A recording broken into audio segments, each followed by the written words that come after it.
Hello and welcome back to Coach's Corner here at Ferris Esports. We have a special guest here today. If you want to introduce yourself, Riley. Hi, thank you for having me. First and foremost, excited to be here today. My name is Riley Long. I work at Grand Valley State University as Boo. esports coordinator slash head coach slash director. Anything related to esports and gaming, I'm involved with at Grand Valley. I've been at Grand Valley for about 6 months and been in esports for about 10 years. Yeah, yeah. So, kind of give us a little bit, talk about those 10 years and kind of what led you to Grand Valley. Yeah, so I've gotten pretty good at making this as concise as possible because I've recruited for a couple of years now. But the gist of it is I got into competing in around 2012, 2013 in the Call of Duty scene. I was a gamer growing up my whole life. And really when I got in the esports scene is in Black Ops 2. I started competing just for fun. I think I was a junior in high school. And competed for 2 years, started traveling to some LAN tournaments and such. Essentially was like at a semi-pro level, never really broke through at the professional level. Then went off to college at Michigan Tech and realized, hey, college esports isn't a thing yet, so I can't get involved in that. And just didn't have the time to continue to compete and then still, focus on my academics. So really just started to go all in on an engineering degree, but I was fortunate to still have a younger brother that was just getting into esports. So that's how I kind of stayed in the esports space while I was in college. My younger brother, Logan Long, or Voltage is the tag that he goes by, he got into the Counter-Strike scene, was a lot better than I was, and became a young prospect in North America pretty quickly. So during that time, that's when I really started helping manage him and his teams, getting ingrained in the Counter-Strike scene, and just learning how to be a manager, learning how to review contracts, and really just advise a group of 16-year-old kids that are trying to make it in the esports scene. So that's where I got a lot of like my business side of the esports experience was that through college. And then eventually that team became the youngest team to ever make the Pro League in North America, which is a really cool moment. We got to fly out to New York City for the Premier League finals when they ended up winning it. Just a really awesome moment. There's a viral video out there somewhere of me and my family celebrating when that happened. So yeah, that's how it was essentially my space to the entry to the business side of the space. Ended up launching my own team after graduating from Michigan Tech called Armada. We bounced around to a couple different games, but ultimately focused on Super Smash Bros. Ultimate. That was kind of our bread and butter. We realized that there's not really any other big teams in the space that have established true rosters of Smash Ultimate players. They just signed like one or two top 10 players in the world and called it good. And we wanted to build an actual team within the space and build a community within the space as well. So that's what we focused on. We built an awesome organization, eventually built what I would call the best Smash team in the world at the time based on the cumulative roster that we had, and ran that organization for 5 years and just had a blast, was still working as an engineer. Got into collegiate esports a couple years ago when Michigan Tech reached out to me. I started working with them as an advisor, eventually became their assistant director of esports, getting involved in the media and recruiting side of things, and then decided, I think it was 2021, I think it was late 2021, is when I made the full transition to esports. Left the engineering space, took the full-time head coach position at Aquinas College, and been full-time esports ever since. So I was at Aquinas for a year, leading their program. Absolutely loved it. We had such an awesome program there, a really tight-knit community, and then took the Grand Valley position about 6 months ago, which is a very different role. We're not under athletics, and I'm sure we'll get more into that. But it's been an awesome experience so far, and once again, I've just loved it. So, yeah, that is probably the shortest way I can summarize that. But just super grateful to be able to work in the space that I love. Yeah, no, absolutely. It's so great to have you in the collegiate esports in general and here for this interview today. For those of you who don't know, Kyle or Coach Mans is also on the call with us. He is in the studio running production on the headphones. If you want to say hi, Kyle. Hello, thank you for. I didn't want to interrupt that amazing, backstory and everything, but yes, I am also here. So, Yeah, it's good to have you here as well, Riley. It's we consider you a close friend, even though you do work for GVSU. And, of course. Fair enough. It's good to have you. So, when it comes to your program at GVSU, how do you measure the success of your program? Yeah, I think it's tough because coming from two schools, Michigan Tech and Aquinas, where we were under athletics, you have some similar goals compared to our program at GV, but also some very different goals. When you're in an athletics program, there are expectations about winning and a certain competition level that at least I set on the program. When there's resources we're pouring into offering scholarships, and that's not just competitive success, but success of developing team managers within the program, developing casters and production personnel. At Grand Valley, though, esports is still very new at the institution. It's a very large institution. Because of that, things move more slowly than smaller private institutions. So at Grand Valley, how we're structured is we're under recreation and wellness, right? So a lot of the goals of the program are rooted in recreation and wellness, obviously. So because of that, we have an esports center that was built out on campus, which is awesome. It's got top of the line stuff. I have a great partner in Miller Knoll that graciously donated a majority of our awesome desks that we have, our chairs that we have. And the space is just a really great recreation space. So, we have drop-in gaming that we offer. We have esports intramurals. And then we have an esports club, which is where all the competition lies under. So in terms of the goals for our program, especially within the department, it really is just about engaging with as many students as possible, especially just connecting with that demographic on campus that traditionally just would not get involved in extracurricular activities, right? And now we have that opportunity for them to get involved, and they're already doing a lot of gaming. Now we have a chance to just bring that into one space on campus and allow people to create connections and things like that, right? And truly make a better experience for themselves while they're at Grand Valley. So a lot of our goals are around just engaging with as many students as possible, and also just measuring that engagement. Are they having a great experience? Are there ways we can improve their experience within esports and gaming at the institution, right? Now, at the same time, we do have some competitive goals that we set because although everything is structured underneath a student-run esports club, we do have very competitive teams, right? So this semester we have 12 teams that are competing under the esports club. The games that we have are Rainbow Six Siege, Overwatch 2, League of Legends, Rocket League, and I always manage to miss one of these. League, Overwatch, Rocket League, Valorant, thank you. I don't know how I missed the biggest one. We have 5 Valorant teams, 3 Rocket League teams, 2 League of Legends teams, and 1 Rainbow Six Siege team. And so a majority of those teams are going to be similar to like a club sports level of competition. They're people that might be newer into the esports and gaming space, or just take it more casually but still have fun competing with each other and against other schools. But we do have a couple of our teams that are competing at a very, very high level. And because of that, even though they're a club team, they're competing against schools around the country that are varsity programs, that are offering scholarships, that have full-time head coaches. And it's one that's really cool that we get the opportunity to do that. But two, it prevents a unique challenge for us where we have to find ways to support them better so that they're not at a disadvantage when they go up against those teams, right? Absolutely. So in terms of my personal goals for the program is, especially for this coming year, find more ways that we can invest more into our competitive teams that are putting in all of the work, to try to level the playing field against those other institutions, right? So I would say those are the 2 major areas, focusing on student engagement and improving that experience, and then also setting some competitive goals so that we're making sure we're keeping up with the pace and trying to invest more into those teams. Absolutely. That's the nice part about being at a bigger institution. Is you have those talent just kind of naturally here on campus. Mm-hmm. I know that goes for us as well as you guys. You guys are over double our size as well, so I can imagine the kind that you have there. But reaching those students too, who are normally locked away in their dorms, aren't always getting involved in those clubs and activities. When I find those students and I get them, if a first step, just get them in the Discord, get them talking. They're like, oh, I don't want to come to any in-person events. 2 weeks later, you see them at an in-person event, Yep. and they're just like slowly coming out of their shell. Mm-hmm. One of my Overwatch players, first couple practices, as soon as practice was over, completely silent. He would really clean comms in game. Would tell you exactly what you need to know. No socializing. Just I want to go back to my dorm and just barely a wave sometimes, just out the door. We at the first couple times we're like, where did he go? Was he going to a bathroom break or something? Nope, just gone for the day. So, but now we took the trip to the Eastern Michigan tournament.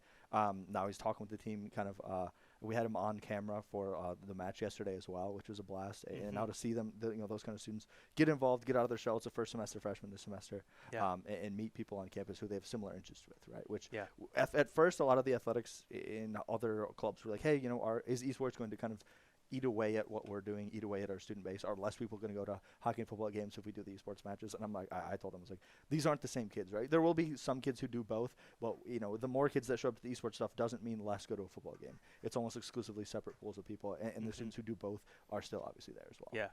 Yeah, definitely. How do you see the future of collegiate esports over the next few years, both at your institution and nationwide? Yeah. So I'll start with my institution. Right now, like I said, a lot of our priorities are around one, trying to find more funding to invest into our competitive teams, not really focusing on getting too caught up in the varsity scholarship mantra, but more just focusing on, hey, how can we support these teams better when it comes to traveling to tournaments, and making sure we're offsetting any potential costs that would come about them, qualifying for a major tournament or wanting to go to a LAN within the Midwest, and making sure we can support those teams properly, right?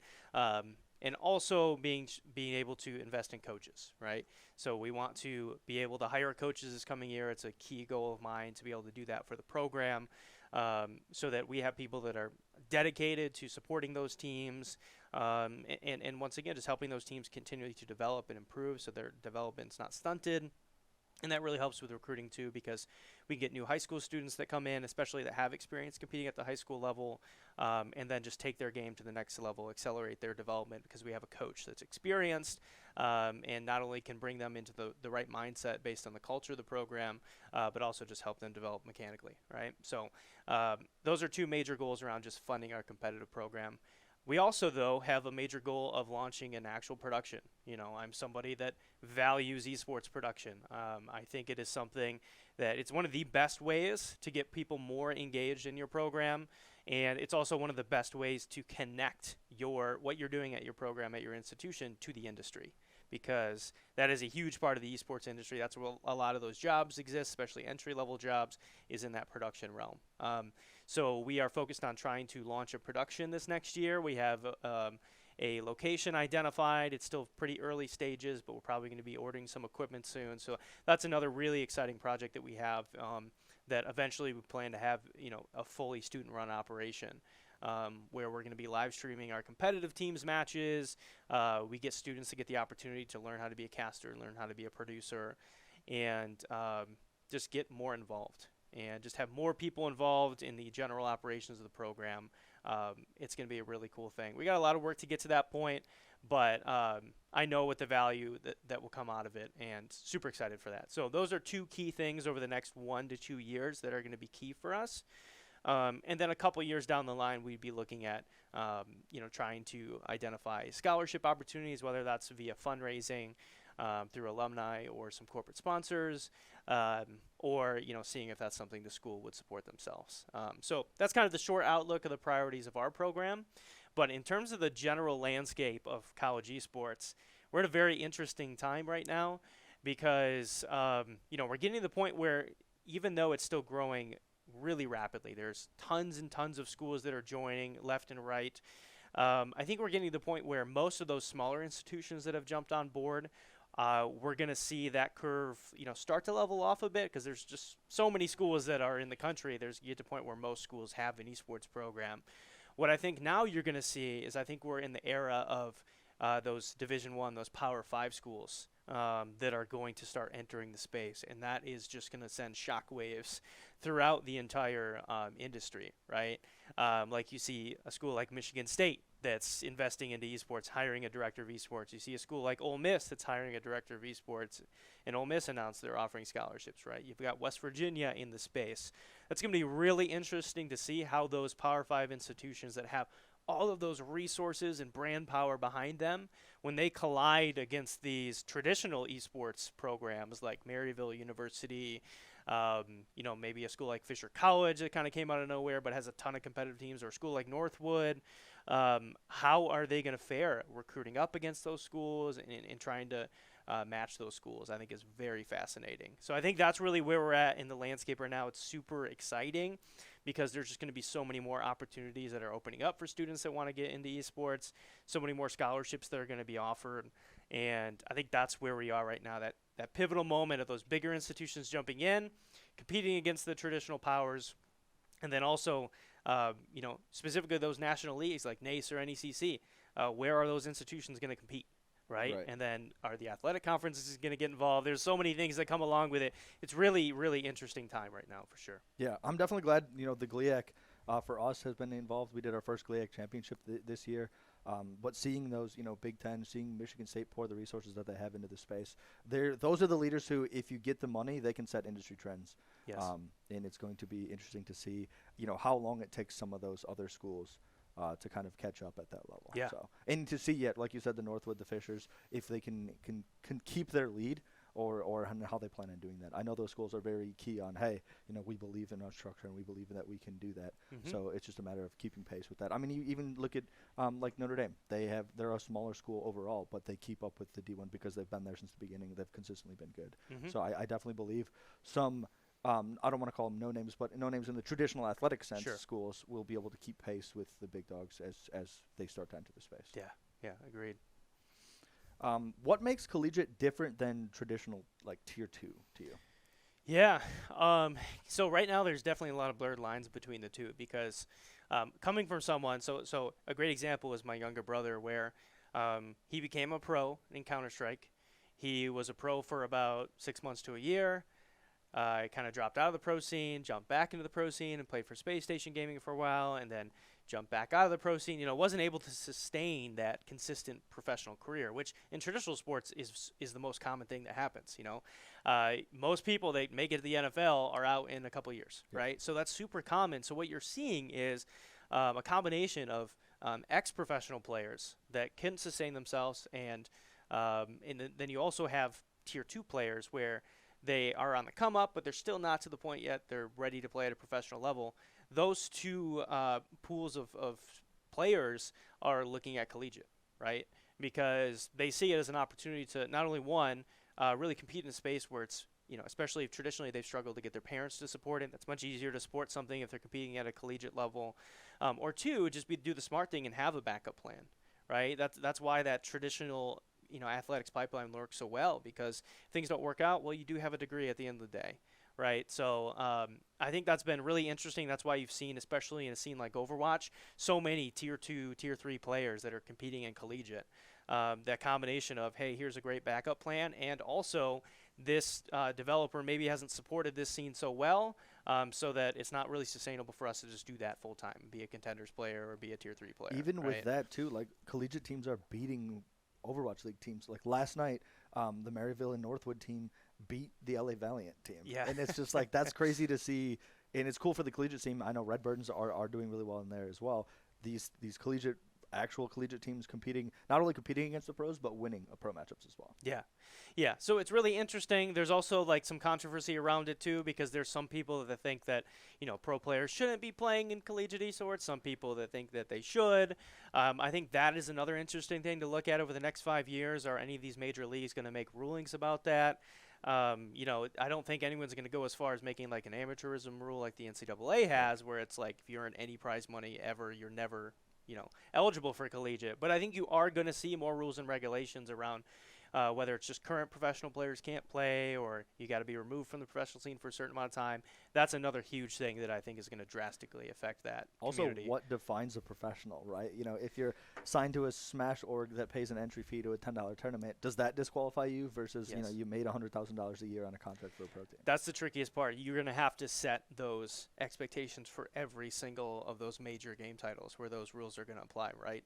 And there's controversy within that as well. Yep. So Yep. it's going to be a very tricky thing to do once those organizations, look at doing that. But it would not surprise me in the next 5 years if that's coming down the line. Absolutely. Some of those regulations. Even for our GLIAC tournament, there was discourse between the 4 or 5 of us that were in charge of that, right? And then you take it to the national level, we have hundreds of different stakeholders in what they want. So Yep. interested to see kind of how those leagues will kind of shake that out, and if there's differences between the leagues, how that looks as well. Right.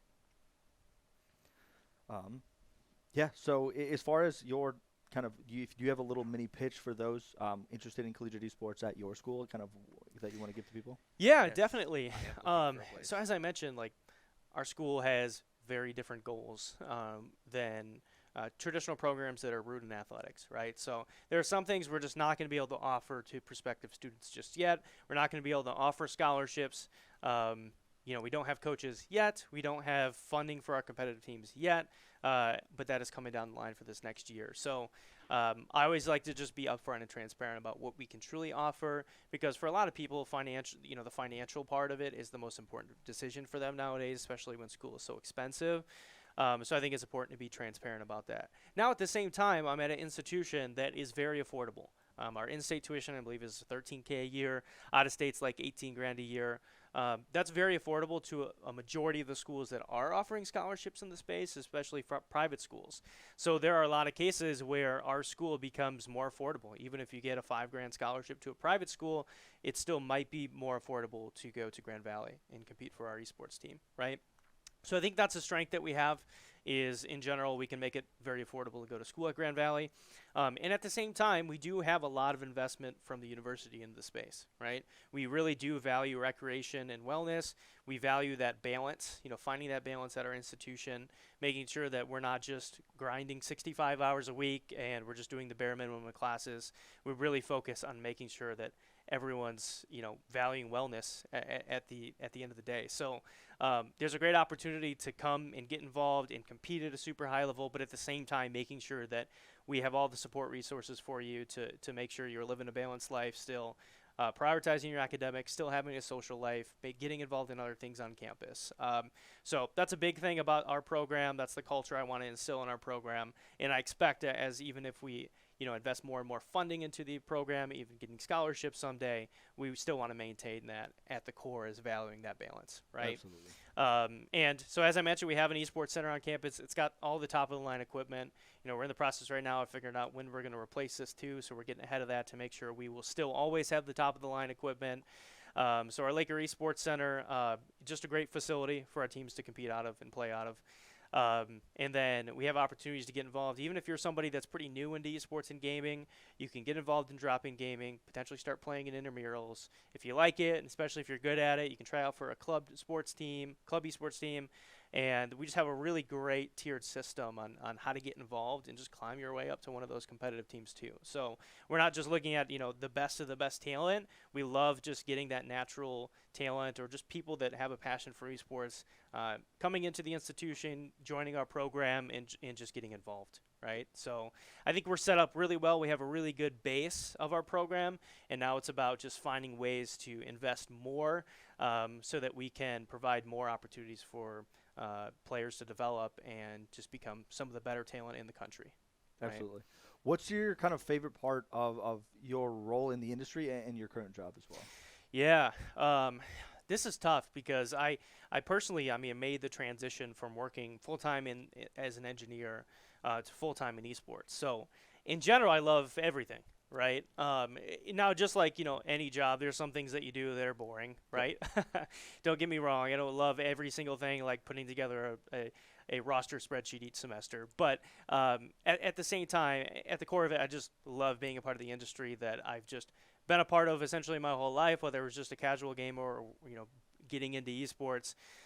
If I had to pick a specific aspect of it, though, I would say just being able to see people like me when I was in high school or I was in college, and just see them have that love and passion for gaming and actually be able to get involved and apply that and build on that and put a lot of work in and set goals for themselves, whether it's, industry related goals if they want to work in the space, or they just want to compete at the highest level possible while they're in college, right? Those are some of those opportunities I just didn't have when I was in college, and I think it would have made a world of a difference for my college experience. So just valuing those opportunities, see somebody come in as a freshman and first be just super timid, really just don't know much about the space, but a semester, 2 semesters, 3 semesters later, they're super ingrained in the culture. They love it. This is what they look forward to on a week-to-week basis, tuning into the streams or competing for whatever team that they're on, and just seeing that development is just very rewarding for me. So that's probably my favorite part of the job for sure. Nice.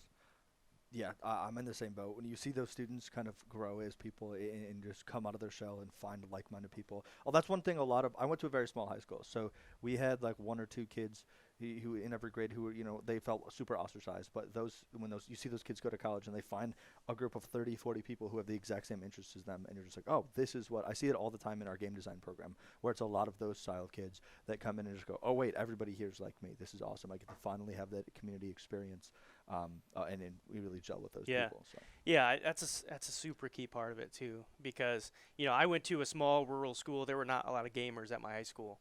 And because of that, a lot of times if you're at a school where, gamers are a very small percentage of the population, you get ostracized, you might deal with bullying. It's a difficult environment to be a part of. And that's why I think also that the massively growing high school scene is ever so important. You're seeing even middle school esports programs pop up now. And just creating more of those spaces for like-minded people that have those passions for gaming and esports to connect, feel comfortable with each other, and just be able to be themselves while they're at school. I was at a high school state championship in Ohio, and I heard one of the Valorant kids be like, "Oh, I'm not nerdy. I play Valorant." And for him to like genuinely, for us, like we laugh, like I did. You're an esports player, right? Like, yep. But he genuinely believes what he was saying, right? And that kind of culture shift in gaming to just go like, oh, this game, even if it's just like, oh, only this game's for cool kids, right? It used to be like, oh, no games are for cool kids. Okay, well, this one game's for cool kids. Eventually, you're going to see just like, oh, hey, your superstar players are going to be your superstar players, whether they're superstar quarterbacks or they're superstar oppers or Overwatch players. It's really cool to kind of see that culture shift. I think COVID helped a lot with it, pushing a lot of people online. Like, if you didn't play games, it's the only way to hang out with your friends, a lot of it. And a part of it, too, is looking at the content creators who are at the top of specific games. Valorant has people like Shroud, people like Tarek, who are, like, cool people. And so the kids look up to them, like, oh, that guy's cool. He's not, what I picture, like, a typical gamer to be. So to have those kind of role models in this space in general, too, that's something I try to emphasize with my students is, like, yes, I'm nerdy and I play games, but also that doesn't have to just, like, you don't have to check, you're not limited to those specific boxes. You can go do fun stuff. Definitely. And one of my favorite things is seeing the videos on Twitter where it's high school state championship time, right? And you see a high school do the state championship march where, hey, here's all the teams that qualified for states and going off to states this year. And a lot of times it's only the esports team. You know, the whole school's around there, the band's playing, and just the esports team getting recognized. It's just super cool. Because when I was around, there were just so many stereotypes that we had to deal with that was just never possible. Yep. And just being able to see that nowadays just shows, like, truly how far it's grown already. Correct. Yeah, in the high school space is very new, too. So to continue to see that develop is fantastic. Yep. On that kind of note, what do you do to kind of keep your work-life balance? I know a ton of people are burning out of the industry right now. I'm a very big believer in, yes, I work hard. There are plenty of weeks I work more than I get paid for. But at the end of the day, who I am is what I do outside of work. And I need to make sure that I keep a good work-life balance in order to stay in the industry, right? If you're a good person who works too hard and burns yourself out, the industry lost a good person. Even if you gave 200% for 2 years, we'd rather have 100% for 10. Yeah, this is something that's been super important for me personally because I was terrible at this for the longest time. I was just obsessed with that, like the grind culture. Like I just need to put as much work in as possible because I'm just racing against other people. When I was working, I was a full-time engineer in the automotive industry, which is a stressful industry and a very demanding industry, especially working in quality, which is what I used to work in. I was also running a business like for 5 years, and that was what I would tell people my 5 to midnight job. Sometimes I'm on a call till 3 a.m., right? And it was not sustainable. And I saw a lot of burnout from that. And I had to take a huge break from it once I eventually stepped away from the company. So even working at Aquinas, I worked myself a lot, and because of that, felt a lot of burnout. So it's something that I've really prioritized over this past year of just making sure I set boundaries. I think that's just the key, is setting boundaries. So I set my work schedule on a week-to-week basis. Most of my work schedule right now is 9 to 5. And I'll have a select window on each evening where I'll respond to Discord DMs as they come up. There's always emergencies and things that can come up as well. But I also really rely on my student staff. So we have student staff that operate our esports center on a daily basis. And also our esports club president is on the staff. So he's also a great person that's always at the esports center, can kind of be my guy on the front lines. So just utilizing my team and putting trust in my team that they're going to be able to manage things as they come up. I don't need to be involved in every single little thing. And that just allowed me to value my free time, value that time for me to recharge and make sure that when I am there on campus, when I'm working, I'm at my 110% and I can bring my best. So that's really how I've tried to frame it. It's tough at times because there's a lot of awesome matches that happen for our teams. I want to be there for all the great matches, but at the same time, I am very conscious of potential burnout, especially this time of year where it's middle towards the end of the spring semester. It's been a long year of competition with not much breaks in between. It is super critical to me personally. It's a huge goal that I have for me this year, and I feel like I've done a decent job at it. And it's very hard for people at other institutions. I'm very lucky because I have a great administration within my department. We are about wellness, right? So work-life balance is stressed to the end in my department, which has been awesome, and I'm super grateful for. I know others may not have that same level of support. So, but regardless, I encourage just try to set boundaries. A certain time of night, don't check your Discord messages. If you are working late, talk to your administration and come in later so you can get your sleep that you need, right? Just be transparent and just document how many hours you're working, right? Because at the end of the day, in most jobs, you're only paid for 40 hours a week. So make sure those 40 hours you can give your best, but also value that free time that you should have, that's necessary to be at your best. Correct. I'm super thankful that my bosses are very like, hey, we understand the hours that you do work, even if it's not 100% always in that 8 to 5 in the office. Yep. When I do stuff late at nights, when I go for a whole weekend and spend all day Saturday, all day Sunday, they're like, okay, take some time throughout the week, make sure you get that time back up. And one thing a message I want to send to other directors, other students, remember your job isn't necessarily, it's not who you are, right? Who you are is what you do outside of that. Like, I very much value the friendships I have with my friends back home. I'm 20 minutes away from most of my friends, so they come over often. But also I find myself like, again, I'm in the studio a couple nights a week and doing that stuff, so I have to make sure that I set time for myself. My boss is very adamant that I do take that time, sometimes even when I don't want to. He's like, make sure you do that, which I'm very thankful for, and it's very nice to come from him that he's making me do that. So that's what I tried to do with my students, what I try to do with Kyle, even though it doesn't always work with him. It's just that, hey, here's my expectations, here's my boundaries. Make sure that you are also taking care of yourself too.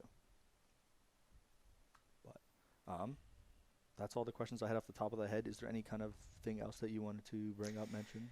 Yeah. I guess tell me a little bit about your guys' plans. Yeah. I mean, for this next 2 years, I know you got new facility you guys are working on, which is really exciting. You guys are doing some awesome things in the production realm. What are some important goals for you guys over the next year or two? Absolutely. So esports production, that's my background, right? I have my degree is in a combination of video production, television production, and game design. So esports production is literally all at my wheelhouse. Even before that, I used to create a lot of music with my friends. We would write our own music in Propellerhead Reason, like a music production software. So that was all the way since high school. So it's been 10 years of like producing content. Now it's esports-driven content. And my goal for the next year is win best collegiate esports production in the country. It's a goal that I definitely believe that we can do, especially with the new building. We've got a $30 million new building, $250,000 of production equipment going in there, not counting the computers. And we can really kind of make that happen. We've got some key hires coming in this fall, who will be here this fall, but they're going to come actually work most of the summer with us to kind of get caught up to speed. I'm super excited to announce that when that comes out. But we have a great team. I've got student workers who are going to be living here all summer who are going to be grinding out the new system with me, because it's a completely new system in the new building, an actual traditional. It's Panasonic Kairos system, so it's a full 2U server, a whole suite. With a full switcher board. So we're super excited to work on that. We've built out a content team this semester, video editors, graphic designers, social media managers. So this semester is mostly getting them up to speed, teaching them how I like to do things. I used to teach, or I still do teach, intro to Photoshop and video editing class. So when I get new students in, they're like, I don't know anything, can I do it? I'm like, yes, I can teach you that.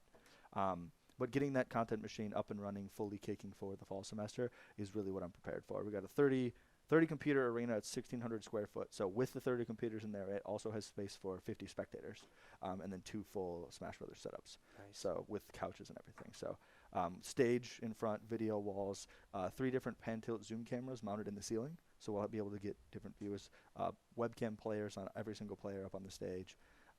And all of that, we have a separate casting and green screen room that all runs back to the production room. The actual production studio has seating for 6, and we have enough staff where we can have director, technical director, replay, audio, and 3 different spectators as well. So it's going to be a full production system. With that, it's really helpful to have that professional esports production bachelor's, because those students are who are going to be working it, right? Yeah. I pay all the people who work in our production as well. I've gotten permission to pay the student workers for that. Everybody but the casters. The casters, they're required to in some of their classes, and I want to make sure that the casters who come and do stuff for us, we're not just limiting it to the ones who are getting paid. Right. So I don't want to just handpick, okay, you guys have to be here all the time. Anybody who wants to get that experience, I make sure that they get into the rotation and they get that experience.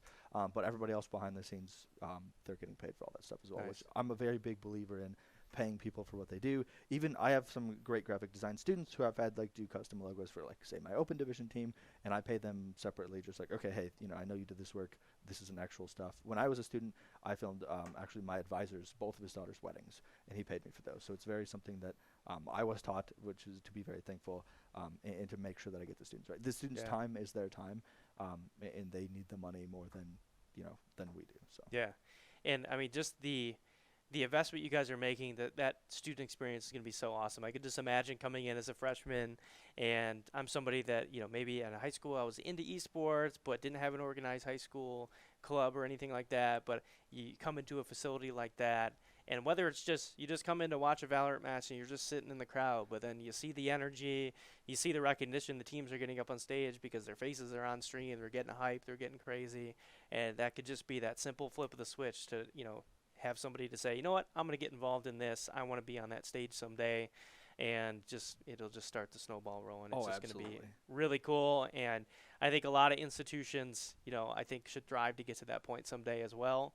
And it is difficult because to invest in a facility that has the same place where you have the competition happening, you have the spectating happening, production may be happening nearby, maybe not, but having all of that in one place, it's very hard to accomplish, takes a lot of investment, but just to be able to create that energy, that environment, and especially just simulate a LAN environment on your campus is just really, really cool. Yeah, we were super thankful. The new building kind of was happening right as I got hired in. Was the initial. I was actually my last couple weeks as a student. They brought me into the actual architect meetings. Nice. So I was, as a student, I was photoshopping blueprints because I didn't have the blueprint software, and sending it back to the architects, and they were updating stuff for me. So it was really cool that my boss Amy at the time really just believed hey, I want you to get this position when it posted, and I believe in your vision for esports here. So even as a student, they were taking my input, and to see that it's been 4 years now of waiting for it to pay off. So this summer is going to be the actual payoff for it, and that timing is perfect. We don't build $30 million building on campus every year, right? This is a long process. So for us to kind of hit that perfect timing was wonderful. We've even have quite a few recruits coming in the fall, or new freshman students who are here only for whether it be casting. We've got production students who are only there coming in for production specifically. So that's something that I talk to all my recruits when I go to them. Is hey, I want to do a big focus on production. Here's a goal of mine. Is that something you're interested in? Outside of being a player for us as well. Right. And a lot of people are super excited about that. Yeah. Well, yeah, that's really cool. I think that experience is going to be awesome, like I said, and it's just the possibilities are endless of what you guys can do with a setup like that. I actually had one more question I want to ask for the both of us because I think it's really interesting in the context of who's the best state in collegiate esports, okay? And I want to frame it in a way where I don't just want to ask, who the best state is. I think, in my opinion, and a lot of other people's opinion, Michigan is one of the best states in collegiate esports. But what does Michigan collegiate esports need to do more of to solidify themselves as the best state in collegiate esports? Where are the areas of improvement for our community here in Michigan that they need to focus on to truly become the best? I guess just pick one that you think we could do better at. That will kind of take us over the top. So I'm definitely a firm believer that we are the best state in quite a few metrics. I'll talk about that a little bit first. We've got a lot of really competitive teams, right? Over the past couple of years, Michigan Tech has won a national championship. Northwood's won Infinity national championships. Davenport's won a national championship. All right, we've got these big powerhouse schools in the area. Even you looking at Aquinas and Michigan State, top 8 for League of Legends. Michigan State at the time was just a club team, right? So that kind of environment, with the big schools like Michigan State actually investing a lot of time and resources into building the future of D1 esports, I think that's fantastic. As far as what we need to do to kind of continue to push that lead and stay ahead, production obviously is my answer, right? A lot of these schools either don't have production at all or pay like a third-party company to stream one game, right? That's kind of something that we're lacking. You look at the schools like Boise State; they're doing fantastic production work. That's something that all of the schools here in Michigan can do better of. I know Oakland. I consulted with Oakland to build their space, so they've got a production that's up and coming pretty soon. I know you guys are looking to do production more. Aquinas has their own production. I've talked to almost all of the different directors in the state, and they're going, "Hey, what can we do to make this better?" And that's what I can feel my ad can be. Yeah. Is helping everybody. I'll do it completely for free. If you want to have questions, if you need help with anything, I'm super happy.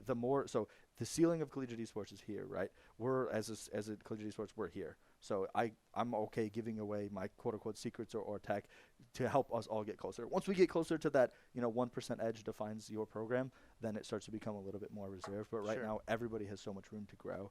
Production's where I want to see everybody get better. Cool. Sounds good. What about you? Yeah, so I think my answer is events.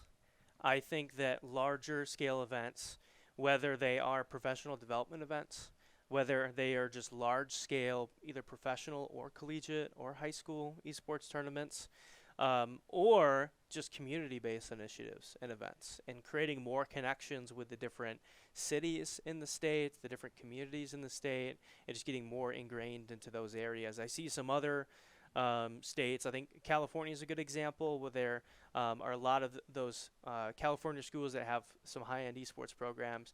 They have like their own branded yearly series where they're traveling to each other's institutions. They're hosting these big events that all of their students are getting involved in. That's just one example, but I think we have a really awesome community, especially of colleagues here in Michigan. I think we just need to find more ways to get us all together and just create some really awesome events, whatever those events are focused on. I think that's the biggest area of improvement that we can have. So then we can build up events and then make them even bigger where we're bringing people outside of the state to show, hey, this is truly what Michigan esports is like. We're not just a bunch of these institutions in our silos doing awesome things. Yep. We're collaborating and putting on great experiences as a whole. I'm definitely really thankful for the MEC Discord that we have. The community of Michigan coaches and directors has been a fantastic resource for me. I was completely outside of – I was here at Ferris doing esports, but I wasn't involved in the rest of the community until NACAD of last year, right, March of last year. And this past year has been an absolute whirlwind of learning the space, getting to know everybody. It's been so fantastic. And it not only helped me push here, but helped everybody push forward. So what I'm hearing you say is next fall we're doing a big Anchorbone Classic tournament. I'm down. Let's Let's go. do it. So I'm excited for that. Kyle, Mr. Coach Mans, do you have anything to add? Ghost Kyle. So Ghost Kyle. No. My one question is, hypothetically, unlimited budget. What's your super team? Who are you choosing? Oh, boy. Esports, obviously. So esports super team, are you talking about a specific game? Just staff. Because Oh, all of staff. us who, Okay. I like to think are very good are all kind of spread out everywhere in different places. You're talking about in Michigan. So we put in Michigan super team staff. Okay. Oh, that's a tough one. There's That just is a so good many good people that Yeah. have similar strengths as well. I mean, I think it's obvious from a recruiting standpoint, it should be Cody from Northwood. I think that's very obvious. They have won 30 freaking national championships. So I think that's a no-brainer there. But there's also a lot of other people that recruit super well Yep. in Michigan. But I Colin think he's at the one DU, that stands out. has been a fantastic recruiter. Yep. I've actually gone on recruiting trips just to learn from him. Just like, hey, can I go with you and see what you do? Because this is the area that I like the most. Right. Definitely. So I think from a recruiting standpoint, that's probably what you got to go with. I mean, from a production standpoint, Jono, you're definitely up there. I mean, you're one of the trailblazers for Michigan from strictly production standpoint. There's other, like we mentioned, there's other institutions that have production initiatives. You guys are just kind of ahead everyone as of now. Unless you consider, St. Clair just across the pond, an honorary Michigan member. Of course. They did win production of the year. I don't know if it was last year or the year before for NACE. They have a very high-end esports production, so I guess we can adopt them for the sake of this conversation. sure. But, yeah, I mean, production super team, I think you would definitely be a smart person to lead that. Man, I guess what other areas do we have?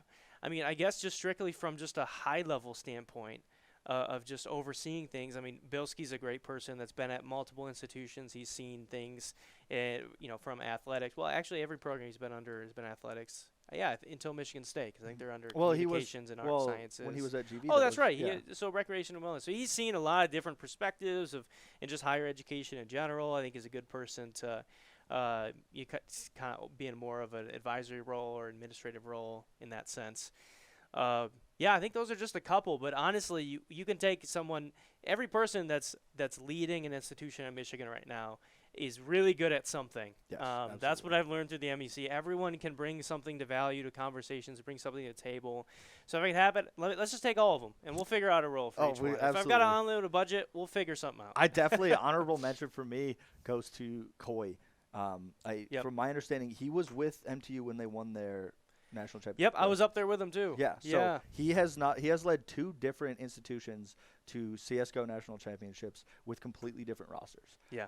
And I think that alone stands the test of itself, right? And it Mhm. sucks to see him take a step back from the industry at the moment. Again, burnout situation where I remember having a conversation with him a few months ago. I was like, hey man, make sure you take time for yourself. And he's like, oh no, I got this. I'm young. I can do it. I'm like, dude, come on, man. And to see his resignation announcement is always unfortunate, but I'm hoping he can get some much needed rest and come back.